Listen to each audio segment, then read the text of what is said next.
In 1995, things were different. I was newly married to Joe, my second husband, and honestly, I felt like we were doing great. Joe seemed like the kind of guy who would make me feel at ease, fun, easygoing, a guy who seemed to take care of me and my kids. For 3 months, I had been living that fantasy. And then the reality knocked me out of my shell. I ran a small cleaning company back then. I was making a living and supporting my children, and Joe's sister Sarah worked alongside me. Sarah and I had been good friends. She was loyal and truthful. Someone I trusted. One day, Sarah suddenly called and asked to speak to me privately. I knew something was heavy on her. When she was ready to speak, her words hit me like a freight train. "You have to know what Joe's been up to," she started grudgingly. My stomach dropped. I knew this was not going to be okay. Sarah explained that Joe had been taking off with other women and making out-of-town visits without good cause. She even said she had a sausage biscuit wrapper stuck to his truck, evidence that he had driven to a restaurant in a city 120 miles away. That journey back home was unforgivable unless you were visiting someone. I lay there for a while, taking in what was happening. My husband, the one I believed in, had been cheating me all along. But however badly it hurt, I'm not a self-pitying woman. When Sarah was done, I turned to her and said, "Thank you for telling me. Let's do something about it." I wrote Joe a letter that night.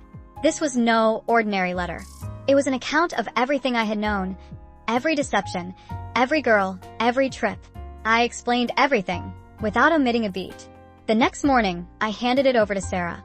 "Let him know this," I said to her. Sarah nodded, her face serious. She knew this wasn't about giving a speech.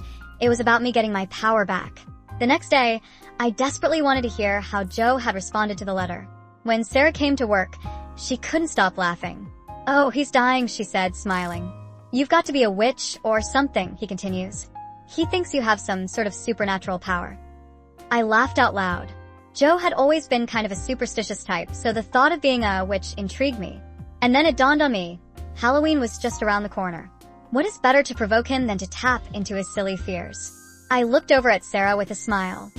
"Move him to bed on Halloween," I told her. "Let him be there when I take the kids trick-or-treating." And I want to give you a little insight into Joe. He was not exactly the bravest of men. Indeed, he was downright impatient. A noise or a dark room might make him cringe like a child. I used to pull pranks on him to make him squirm, but this time I wanted something more serious. So by the time Halloween night arrived, I was prepared. First, I had the kids get into their costumes. They were happy, running around the house while I helped them with their clothes. Once they were set, I began to prepare myself for change. I pulled out an old black dress, just what I needed. I then painted my face green with black smudges to add an additional creep factor. My hair? Oh, I mocked it till it was as big as a bush, and I painted it black and white. I also blacked some of my teeth and the skin around my eyes to finish things off. By the end, I was as bad as hell. We packed up the car and went to Joe's. I had a racing heart, not out of nervousness, but out of anticipation. This was going to be good.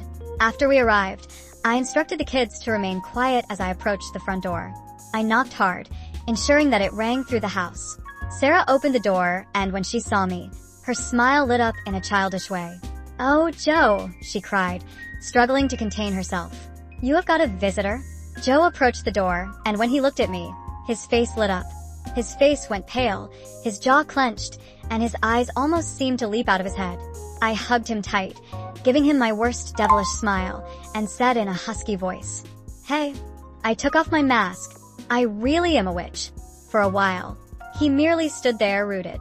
You could almost hear the gears in his head clicking away, attempting to determine whether this was real or not. And then suddenly, he made this weird sound, something between a gasp and a yelp. Then, before I could utter another word, he turned around and fled. He chased through the house and out the back door, with the screen door closing behind him as he fled into the darkness.